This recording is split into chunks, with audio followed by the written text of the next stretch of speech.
Gence giymek mümkün mü? Giydimeyem, sağ ol otur belki. Gence, öğrenecek bolyan ne?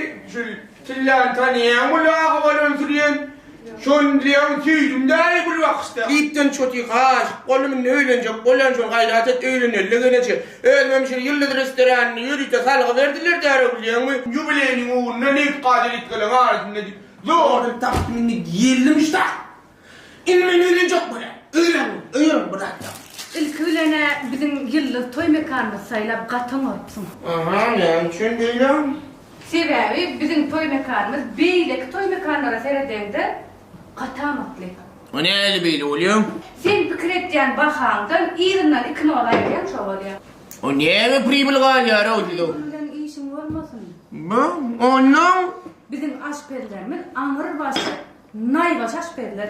Ay ne?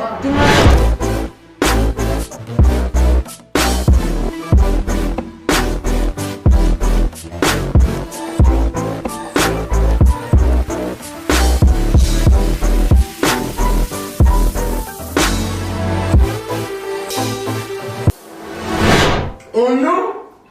Sizin toyunuza bizden soğudu ama. Ay soğuk adın ha bir yanına geleceğim. Bu çeyrek buraya hikaye satırlar. Yanlıştın. Toy bedevler bizden. Ay ne?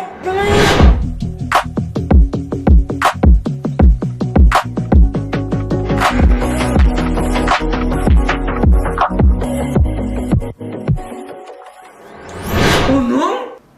Dansçılarım bizden. Ay ne?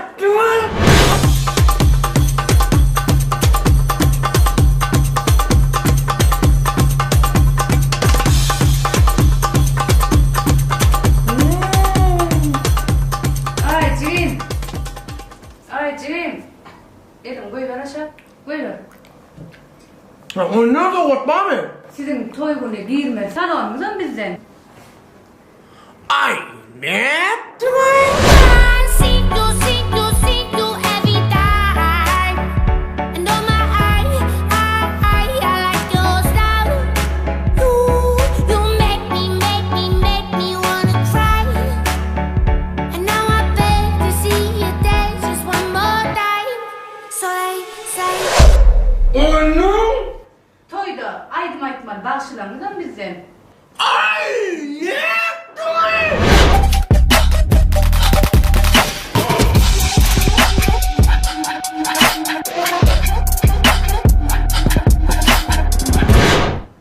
Gelce.